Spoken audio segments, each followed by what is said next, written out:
PhD داخلوں کی policy ختم کرنے کی تجویز دی گئی ہے۔ اس پر تفصیلات جان لیں گے اکمل سمرو سے۔ جی اکمل سمرو بتائے گا۔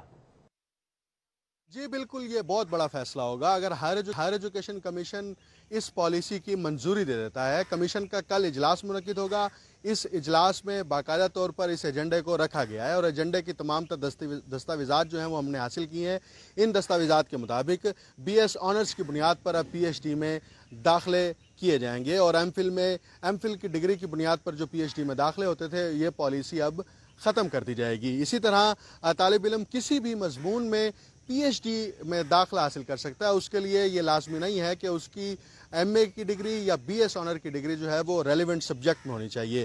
اسی طرح PhD میں داخلوں کے لیے گیٹ سبجیکٹ کا جو ٹیسٹ لیا جاتا تھا اس کی شرط بھی ختم کرنے کی سفارش کی گئی ہے اور PhD کا کورس ورک کا دورانیہ 1 سال سے بڑھا کر 2 سال مقرر کرنے کی تجویز دی گئی ہے۔ اسی کے ساتھ یونیورسٹیوں میں PhD پروگرام کے لیے جو ایوننگ اور خاص طور پر ویکنڈ کلاسز ہوا کرتی تھی اس پر پابندی عائد کرنے کی سفارش کی گئی ہے اور اس ایجنڈے میں اس کو شامل کیا گیا ہے۔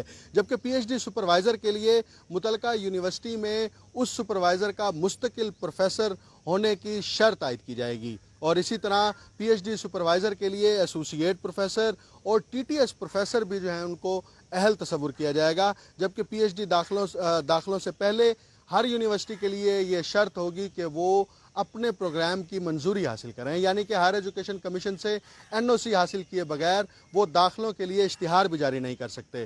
کمیشن کی پالیسی پر عمل کی بنیاد پر جو PhD میں داخلے ہوتے تھے یہ پالیسی اب ختم کر دی جائے گی۔ اسی طرح طالب علم کسی بھی مضمون میں PhD میں داخلہ حاصل کر سکتا ہے۔ اس کے لیے یہ لازمی نہیں ہے کہ اس کی MA کی ڈگری یا BS آنر کی ڈگری جو ہے وہ ریلیونٹ سبجیکٹ میں ہونی چاہیے۔ اسی طرح PhD میں داخلوں کے لیے گیٹ سبجیکٹ کا جو ٹیسٹ لیا جاتا تھا اس کی شرط بھی ختم کرنے کی سفارش کی گئی ہے اور PhD کا کورس ورک کا دورانیہ 1 سال سے بڑھا کر 2 سال مقرر کرنے کی تجویز دی گئی ہے۔ اسی کے ساتھ یونیورسٹیوں میں PhD پروگرام کے لیے جو ایوننگ اور خاص طور پر ویکنڈ کلاسز ہوا کرتی تھی اس پر پابندی عائد کرنے کی سفارش کی گئی ہے اور اس ایجنڈے میں اس کو شامل کیا گیا ہے۔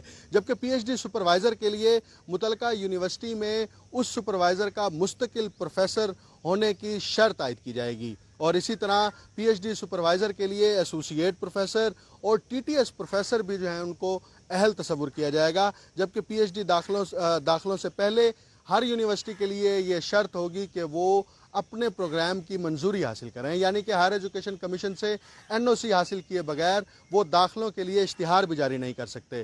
کمیشن کی پالیسی پر عمل درآمد نہ کرنے والی یونیورسٹیوں کے NOC منسوخ کرنے کی سفارش کی گئی ہے اور HEC نے یہ PhD ریفارمز کا ایجنڈا کمیشن میں رکھا ہے اور اگر یہ ایجنڈا پاس ہو جاتا ہے تو ہائر ایجوکیشن کمیشن کے تحت PhD کی پوری پالیسی تبدیل ہو جائے گی۔ ہماری کچھ وائس چانسلر سے بات ہوئی، انہوں نے اس پر تشویش کا اظہار کیا ہے کہ اگر یہ پالیسی نافذ کی جاتی ہے تو PhD پروگرام کی وقت میں کمی آ جائے گی۔ جی اکمل، بہت شکریہ آپ کا۔